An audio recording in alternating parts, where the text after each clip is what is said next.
नमस्कार दोस्तों, स्वागत है आपका भारत के नंबर 1 सरकारी न्यूज यूट्यूब चैनल में। अगर आप हमारे चैनल पर नए हैं तो चैनल को सब्सक्राइब जरूर करें और बेल आइकन दबाना ना भूले। लेटेस्ट वीडियोस की अपडेट के लिए। वही आपको बता दें कि कर्नाटक विधानसभा चुनाव हाल ही में समाप्त हुए हैं। इसी के साथ राजस्थान के विधानसभा चुनाव के ऊपर पूरे भारतवर्ष की निगाहें इसके ऊपर अटकी हुई है। वही आपको बता दें कि राजस्थान के विधानसभा चुनाव 2023 के आखिरी महीना तक समाप्त हो जाएंगे। वही आपको बता दें कि एबीपी न्यूज रिपोर्टर की ओर से हमारे सामने राजस्थान की 200 सीटों का ओपिनियन पोल सर्वे हमारे सामने आ चुका है। वही आपको बता दें कि पहली सीट हमारे सामने आ रही है श्रीगंगानगर। श्रीगंगानगर में कुल 6 सीट है, जिसमें से कांग्रेस पार्टी को 3 सीट मिलती नजर आ रही है। वही भारतीय जनता पार्टी को 2 सीट मिलती नजर आ रही है। वही अन्य को 1 मिलती नजर आ रही है। वही हमारे सामने अगली सीट आ रही है बीकानेर। बीकानेर में कुल 7 सीटें हैं, जिनमें से कांग्रेस पार्टी को 3 सीट मिलती नजर आ रही है। वहीं भारतीय जनता पार्टी को भी 3 सीट मिलती नजर आ रही है, अन्य को 1 सीट मिलती नजर आ रही है। वहीं अगली सीट हमारे सामने आ रही है राजस्थान की जैसलमेर। जैसलमेर में कुल 2 सीटें हैं। 2 सीटों में से कांग्रेस पार्टी को 1 सीट मिलती नजर आ रही है। वहीं भारतीय जनता पार्टी को भी 1 सीट मिलती नजर आ रही है। वहीं अन्य को 0 सीट मिलती नजर आ रही है। वहीं अगली सीट हमारे सामने आ रही है राजस्थान की बाड़मेर। बाड़मेर में कुल 7 सीटें हैं, जिनमें से कांग्रेस पार्टी को 5 और भारतीय जनता पार्टी को 2 मिलती नजर आ रही है व अन्य पार्टी को 0 मिलती नजर आ रही है। वहीं अगली सीट हमारे सामने आ रही है राजस्थान की जालौर। जालौर में कुल 5 सीटें हैं, जिनमें से कांग्रेस को 2 और भारतीय जनता पार्टी को 3 सीटें मिलती नजर आ रही है। वहीं अन्य को 0 सीट मिलती नजर आ रही है। वहीं अगली सीट हमारे सामने आ रही है राजस्थान की उदयपुर। उदयपुर में कुल 8 सीट है, जिसमें से कांग्रेस पार्टी को 3 सीट मिलती नजर आ रही है। वहीं भारतीय जनता पार्टी को 5 सीट मिलती नजर आ रही है। वहीं अन्य को 0 सीट मिलती नजर आ रही है।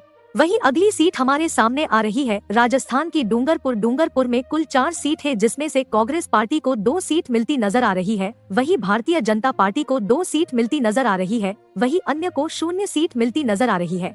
वहीं अगली सीट हमारे सामने आ रही है राजस्थान की बांसवाड़ा। बांसवाड़ा में कुल 5 सीट है, जिसमें से कांग्रेस पार्टी को 3 सीट मिलती नजर आ रही है। वहीं भारतीय जनता पार्टी को 2 सीट मिलती नजर आ रही है। वहीं अन्य को 0 सीट मिलती नजर आ रही है। वहीं अगली सीट हमारे सामने आ रही है राजस्थान की प्रतापगढ़। प्रतापगढ़ में कुल 2 सीट है, जिसमें से कांग्रेस पार्टी को 1 सीट मिलती नजर आ रही है। वहीं भारतीय जनता पार्टी को 1 सीट मिलती नजर आ रही है। वहीं अन्य को 0 सीट मिलती नजर आ रही है। वहीं अगली सीट हमारे सामने आ रही है राजस्थान की चित्तौड़गढ़। चित्तौड़गढ़ में कुल 5 सीट है, जिसमें से कांग्रेस पार्टी को 5 सीट मिलती नजर आ रही है। वहीं भारतीय जनता पार्टी को 0 सीट मिलती नजर आ रही है। वहीं अन्य को 0 सीट मिलती नजर आ रही है। वहीं अगली सीट हमारे सामने आ रही है राजस्थान की झालावाड़। झालावाड़ में कुल 4 सीट है, जिसमें से कांग्रेस पार्टी को 2 सीट मिलती नजर आ रही है। वहीं भारतीय जनता पार्टी को 2 सीट मिलती नजर आ रही है। वहीं अन्य को 0 सीट मिलती नजर आ रही है। वही अगली सीट हमारे सामने आ रही है राजस्थान की कोटा। कोटा में कुल 6 सीट है, जिसमें से कांग्रेस पार्टी को 2 सीट मिलती नजर आ रही है। वही भारतीय जनता पार्टी को 4 सीट मिलती नजर आ रही है। वही अन्य को 0 सीट मिलती नजर आ रही है।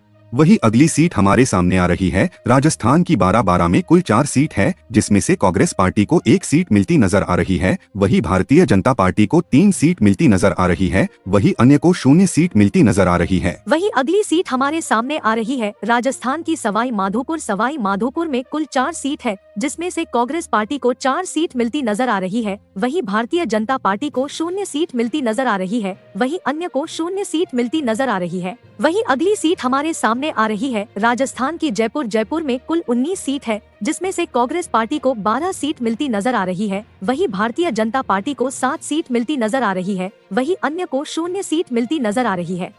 वही अगली सीट हमारे सामने आ रही है राजस्थान की करौली। करौली में कुल 4 सीट है, जिसमें से कांग्रेस पार्टी को 2 सीट मिलती नजर आ रही है। वही भारतीय जनता पार्टी को 2 सीट मिलती नजर आ रही है। वही अन्य को 0 सीट मिलती नजर आ रही है। वही अगली सीट हमारे सामने आ रही है राजस्थान की धौलपुर। धौलपुर में कुल 4 सीट है, जिसमें से कांग्रेस पार्टी को 4 सीट मिलती नजर आ रही है। वही भारतीय जनता पार्टी को 0 सीट मिलती नजर आ रही है। वही अन्य को 0 सीट मिलती नजर आ रही है। वहीं अगली सीट हमारे सामने आ रही है राजस्थान की भरतपुर में कुल 7 सीट है, जिसमें से कांग्रेस पार्टी को 5 सीट मिलती नजर आ रही है। वहीं भारतीय जनता पार्टी को 2 सीट मिलती नजर आ रही है। वहीं अन्य को 0 सीट मिलती नजर आ रही है। वहीं अगली सीट हमारे सामने आ रही है राजस्थान की अलवर में कुल 11 सीट है, जिसमें से कांग्रेस पार्टी को 6 सीट मिलती नजर आ रही है। वहीं भारतीय जनता पार्टी को 5 सीट मिलती नजर आ रही है। वहीं अन्य को 0 सीट मिलती नजर आ रही है। वही अगली सीट हमारे सामने आ रही है राजस्थान की सीकर में कुल 8 सीट है, जिसमें से कांग्रेस पार्टी को 3 सीट मिलती नजर आ रही है। वही भारतीय जनता पार्टी को 5 सीट मिलती नजर आ रही है। वही अन्य को 0 सीट मिलती नजर आ रही है। वही अगली सीट हमारे सामने आ रही है राजस्थान की झुंझुनू में कुल 7 सीट है, जिसमें से कांग्रेस पार्टी को 3 सीट मिलती नजर आ रही है। वही भारतीय जनता पार्टी को 4 सीट मिलती नजर आ रही है। वही अन्य को 0 सीट मिलती नजर आ रही है। वहीं अगली सीट हमारे सामने आ रही है राजस्थान की चुरू में कुल 6 सीट है, जिसमें से कांग्रेस पार्टी को 4 सीट मिलती नजर आ रही है। वहीं भारतीय जनता पार्टी को 2 सीट मिलती नजर आ रही है। वहीं अन्य को 0 सीट मिलती नजर आ रही है। वहीं अगली सीट हमारे सामने आ रही है राजस्थान की भीलवाड़ा में कुल 7 सीट है, जिसमें से कांग्रेस पार्टी को 3 सीट मिलती नजर आ रही है। वहीं भारतीय जनता पार्टी को 4 सीट मिलती नजर आ रही है। वहीं अन्य को 0 सीट मिलती नजर आ रही है। वही अगली सीट हमारे सामने आ रही है राजस्थान की हनुमानगढ़ में कुल 5 सीट है, जिसमें से कांग्रेस पार्टी को 4 सीट मिलती नजर आ रही है। वही भारतीय जनता पार्टी को 1 सीट मिलती नजर आ रही है। वही अन्य को 0 सीट मिलती नजर आ रही है। वही अगली सीट हमारे सामने आ रही है राजस्थान की नागौर में कुल 10 सीट है, जिसमें से कांग्रेस पार्टी को 6 सीट मिलती नजर आ रही है। वही भारतीय जनता पार्टी को 4 सीट मिलती नजर आ रही है। वही अन्य को 0 सीट मिलती नजर आ रही है। वहीं अगली सीट हमारे सामने आ रही है राजस्थान की जोधपुर में कुल 10 सीट है, जिसमें से कांग्रेस पार्टी को 6 सीट मिलती नजर आ रही है। वहीं भारतीय जनता पार्टी को 3 सीट मिलती नजर आ रही है। वहीं अन्य को 1 सीट मिलती नजर आ रही है। वहीं अगली सीट हमारे सामने आ रही है राजस्थान की पाली में कुल 6 सीट है, जिसमें से कांग्रेस पार्टी को 4 सीट मिलती नजर आ रही है। वहीं भारतीय जनता पार्टी को 2 सीट मिलती नजर आ रही है। वहीं अन्य को 0 सीट मिलती नजर आ रही है। वही अगली सीट हमारे सामने आ रही है राजस्थान की अजमेर में कुल 8 सीट है, जिसमें से कांग्रेस पार्टी को 5 सीट मिलती नजर आ रही है। वही भारतीय जनता पार्टी को 3 सीट मिलती नजर आ रही है। वही अन्य को 0 सीट मिलती नजर आ रही है। वही अगली सीट हमारे सामने आ रही है राजस्थान की बूंदी में कुल 3 सीट है, जिसमें से कांग्रेस पार्टी को 2 सीट मिलती नजर आ रही है। वही भारतीय जनता पार्टी को 1 सीट मिलती नजर आ रही है। वही अन्य को 0 सीट मिलती नजर आ रही है। वहीं अगली सीट हमारे सामने आ रही है राजस्थान की राजसमंद में कुल 4 सीट है, जिसमें से कांग्रेस पार्टी को 2 सीट मिलती नजर आ रही है। वहीं भारतीय जनता पार्टी को 2 सीट मिलती नजर आ रही है। वहीं अन्य को 0 सीट मिलती नजर आ रही है। वहीं अगली सीट हमारे सामने आ रही है राजस्थान की टोंक में कुल 4 सीट है, जिसमें से कांग्रेस पार्टी को 4 सीट मिलती नजर आ रही है। वहीं भारतीय जनता पार्टी को 0 सीट मिलती नजर आ रही है। वहीं अन्य को 0 सीट मिलती नजर आ रही है। वहीं अगली सीट हमारे सामने आ रही है राजस्थान की दौसा में कुल 5 सीट है, जिसमें से कांग्रेस पार्टी को 2 सीट मिलती नजर आ रही है। वहीं भारतीय जनता पार्टी को 3 सीट मिलती नजर आ रही है। वहीं अन्य को 0 सीट मिलती नजर आ रही है। वही आपको बता दें कि राजस्थान विधानसभा चुनाव की 200 सीटों का सर्वे समाप्त होता है। वही राजस्थान की 200 सीट, जिसमें से कांग्रेस पार्टी को 116 सीट मिलती नजर आ रही है। वही भारतीय जनता पार्टी को 81 सीट मिलती नजर आ रही है। वही अन्य को 3 सीट मिलती नजर आ रही है। राजस्थान कांग्रेस में फिर हुआ फेरबदल। देर रात तीनों सह प्रभारियों के जिले बदले। राजस्थान असेंबली इलेक्शन 2023 कांग्रेस संगठन में चल रहे बदलावों के बीच सह प्रभारियों के जिलों में कुछ बदलाव किया गया है। तीनों सह प्रभारियों के जिलों में फेरबदल के आदेश 13 मई देर रात को जारी हुए। इनमें कुछ सह प्रभारी को राहत दी गई तो कुछ के जिलों की संख्या में इजाफा किया गया है। इससे पहले 30 अप्रैल को तीनों सह प्रभारी अमृता धवन, वीरेंद्र सिंह राठौर और काजी निजामुद्दीन को 11 से 11 जिलों का प्रभारी बनाया गया था, लेकिन अब इनमें बदलाव किया गया है। 13 मई को जारी किए आदेशों में सह प्रभारी अमृता धवन को दिए गए जिलों में कुछ जिले कम किए गए हैं। वहीं एक दिन पहले दिल्ली में प्रभारी, सह प्रभारी और पीसीसी चीफ के बीच मीटिंग हुई थी। इस दौरान राजस्थान के घटनाक्रम पर भी चर्चा की गई थी। अमृता धवन को मिली राहत। दिल्ली महिला कांग्रेस की अध्यक्ष और राजस्थान की नई सह प्रभारी अमृता धवन को महत्वपूर्ण जिलों की कमान सौंपी गई है। अमृता को पहले 11 जिलों का प्रभार दिया गया था, लेकिन अब उनका भार कम कर दिया गया है। अब उनको केवल 8 जिलों का प्रभार दिया गया है। इनमें जयपुर, अलवर, दौसा, टोंक, अजमेर, धौलपुर, करौली और भरतपुर शामिल है। वहीं सवाई माधोपुर, बूंदी और कोटा जिलों का प्रभार काजी मोहम्मद निजामुद्दीन को दिया गया है। वीरेंद्र सिंह राठौर का दिए गए सबसे ज्यादा जिले। वीरेंद्र सिंह इससे पहले गुजरात में सह प्रभारी रह चुके हैं। इनको पहले 11 जिलों का प्रभार सौंपा गया था, लेकिन अब इनका भार और बढ़ा दिया गया है।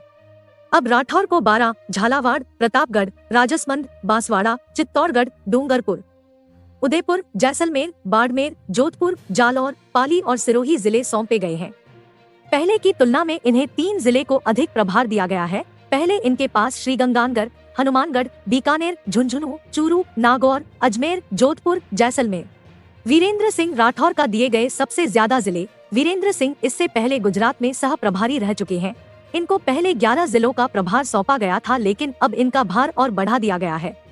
अब राठौर को 12 झालावाड़, प्रतापगढ़, राजसमंद, बांसवाड़ा, चित्तौड़गढ़, डूंगरपुर, उदयपुर, जैसलमेर, बाड़मेर, जोधपुर, जालौर, पाली और सिरोही जिले सौंपे गए हैं। पहले की तुलना में इन्हें 3 जिले को अधिक प्रभार दिया गया है। पहले इनके पास श्रीगंगानगर, हनुमानगढ़, बीकानेर, झुंझुनू, चूरू, नागौर, अजमेर, जोधपुर, जैसलमेर, बाड़मेर और पाली जिले की जिम्मेदारी दी गई थी। काजी निजामुद्दीन का मिले यह जिले। काजी निजामुद्दीन उत्तराखंड जिले से आते हैं। वह विधायक भी रह चुके हैं। काजी पिछले चुनाव में भी सह प्रभारी सचिव रहे हैं। अब इनको चूरू, बीकानेर, हनुमानगढ़, श्रीगंगानगर, सीकर, झुंझुनू, नागौर, भीलवाड़ा, कोटा, बूंदी और सवाई माधोपुर की जिम्मेदारी सौंपी गई है। इससे पहले 30 मई को इनको बांसवाड़ा, डूंगरपुर, जालोर, प्रतापगढ़, सिरोही, बांसवाड़ा, भीलवाड़ा, चित्तौड़गढ़, झालावाड़, राजसमंद व उदयपुर की जिम्मेदारी सौंपी गई थी।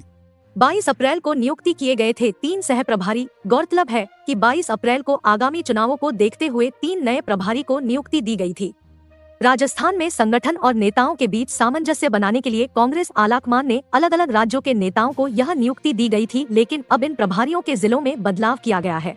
जय हिंद, वंदे मातरम। दोस्तों, अगर आप हमारे चैनल पर नए हैं तो चैनल को सब्सक्राइब जरूर करें और बेल आइकन दबाना ना भूलें लेटेस्ट वीडियो की अपडेट के बारे में। और कमेंट में जरूर बताएं कि आप कौन से राज्य से हैं।